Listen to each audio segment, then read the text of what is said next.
Alors je suis chez Tableau Software, donc en compagnie de Johan Desanges, responsable marketing, et Edouard Beaucourt, directeur régional. Alors donc aujourd'hui on va parler de data visualisation. Le problème aujourd'hui c'est qu'on a beaucoup de données mais on ne sait pas encore trop quoi en faire. C'est vrai qu'aujourd'hui, on a énormément de données, on est dans ce qu'on appelle un océan de données. Tout est connecté, que ce soit nos ordinateurs, nos montres, nos téléphones. On amasse énormément de données et effectivement, il y a beaucoup de personnes qui se retrouvent avec des données qui ne savent pas quoi en faire. Et c'est là où le tableau intervient. Est-ce qu'on peut définir la data visualisation? Qu'est-ce que c'est la data visualisation? Ok, alors comme le monde n'aime pas trop le vide, on aime bien trouver des termes, et souvent des termes un peu marketing, donc la data visualisation fait partie de ces termes. Mais finalement, si on essaye juste de résumer, comme Johan l'a dit, les données sont partout, le monde est de plus en plus connecté. Et les gens ont de plus en plus envie de savoir ce qu'ils ont fait et qu'est-ce qu'ils ont généré comme information. Donc la data visualisation, c'est ni plus ni moins que de donner l'accès aux gens pour voir et comprendre leurs données. Et notre mission chez Tableau, c'est d'aider les gens à voir et comprendre leurs données.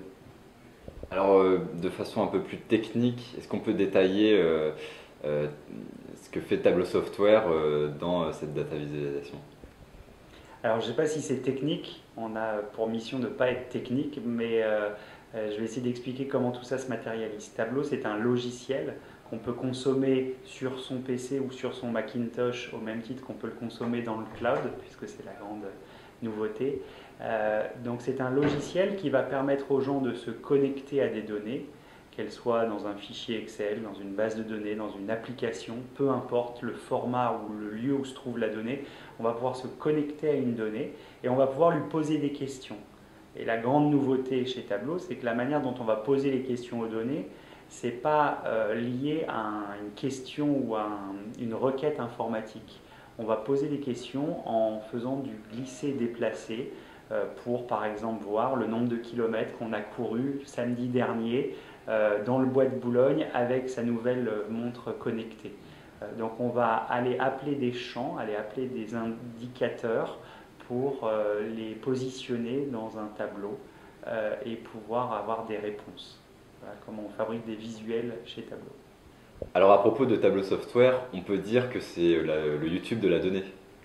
Ce qui est très intéressant dans YouTube, c'est qu'un domaine qui était réservé à quelques initiés, à quelques experts, qui est le cinéma, qui nécessitait d'avoir des matériels et de l'équipement et un savoir-faire particulier, YouTube a su le mettre à la disposition de chacun ou à la main de chacun. C'est-à-dire qu'aujourd'hui, n'importe qui, avec un téléphone portable, avec un appareil photo réflexe ou avec une petite caméra, peut faire un film, le publier, le partager, le produire pour tous ses amis ou une communauté infinie de personnes.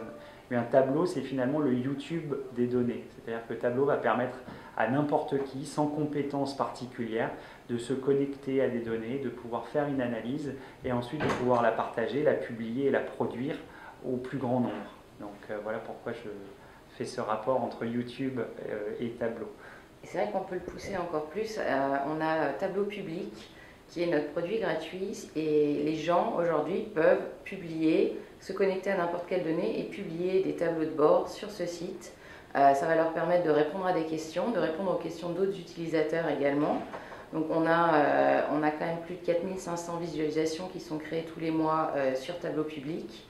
On a plus de 100 000 auteurs dans le monde entier et ça permet vraiment de créer une communauté d'échange à la YouTube où les gens vont pouvoir se poser des questions sur leurs données et y répondre facilement.